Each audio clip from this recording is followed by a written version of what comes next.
What's the last time you stood outside in the dark of night and looked up into the sky?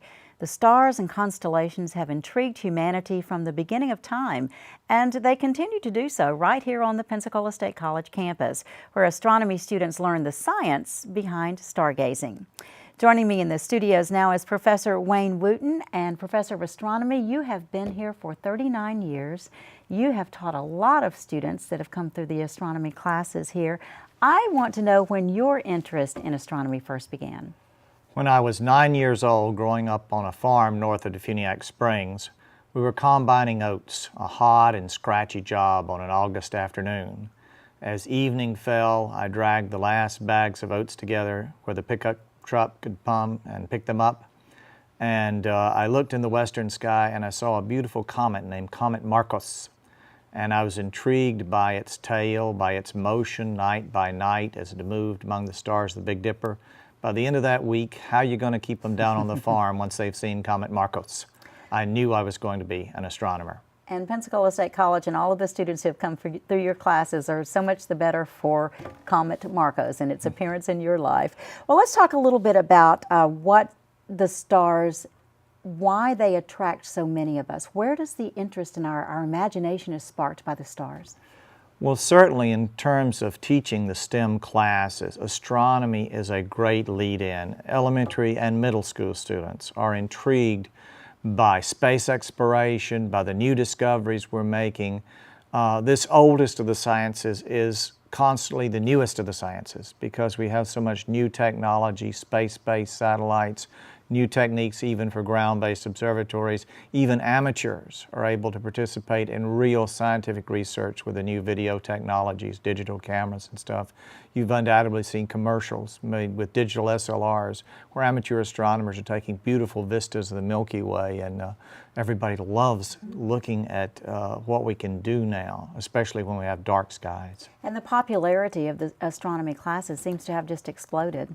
Oh yes, we have full classes. I had emails from students today begging to get in. No, the class is full, I'm so sorry.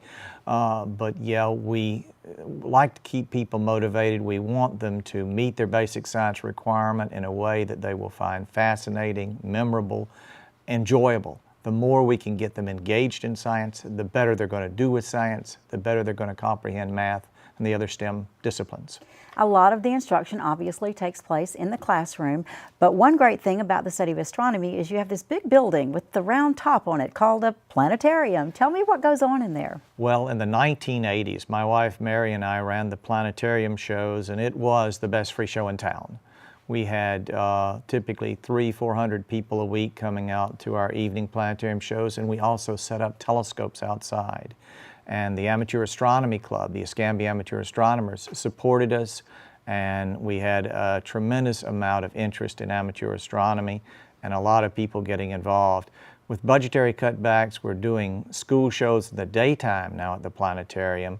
I wish we could bring back the evening shows, but certainly it gives us the chance in this light-polluted environment of Pensacola with the mall and all, to show people the beauty of the night skies in the planetarium dome and to entice them to come out to Fort Pickens and the other dark sky sites that we operate as well. Let's talk about what goes on at Fort Pickens when you take the group out, away from all of the city lights. Why do you do that? What do you see when you're there?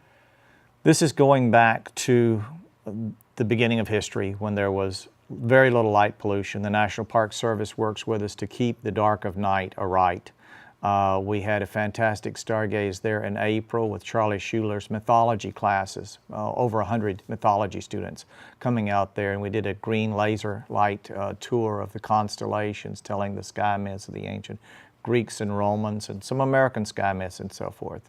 So it gives us a chance to go into the past, to see the skies as the ancients saw them, to make the connections between the constellation Virgo and the star Spica and the cycle of planting and harvesting that's been done now for 5,000–6,000 years.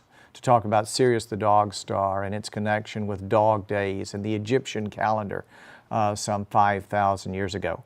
It gives us a connection in time and space that people really love, particularly those that are interested in human cultures, mythology, the development of culture, agriculture, all driven by our knowledge of the skies. A lot of exciting things ahead in the skies. Tell us more about what we can expect to see in the skies coming up. You've probably heard of Comet Ison. Comet Ison is a very promising comet. I'm not going to say comet of the century like Carl Sagan did within the infamous Kohoutek, but the advanced forecast is it may become the best comet any of us have ever seen, and I've seen some pretty good ones. This comet will be at its best in the morning skies in November and December of this year, and then we've got a total solar eclipse coming up for the southeastern United States. We'll get about 90% coverage here in Pensacola on August the 21st, 2017 in the afternoon. But if you get north into Tennessee or Charleston, South Carolina, you'll get about 2 minutes of totality. And it's the best sky show there is. So we certainly encourage you to join us at Fort Pickens at the Pavilion at Pensacola Beach, at Battery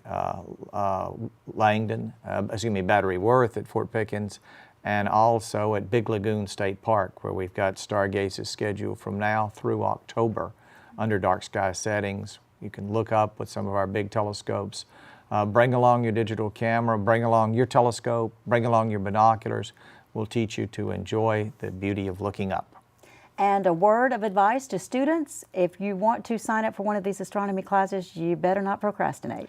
Yes, like I said, just today I had 3 emails I had to send out to students that wanted to get in, and yes, the classes are full, and unless somebody drops, I'm sorry I don't have a seat for you. Okay. Keep looking up. Professor Wayne Wooten, thank you so much for coming out and talking to us about this fascinating topic and program of study at Pensacola State College.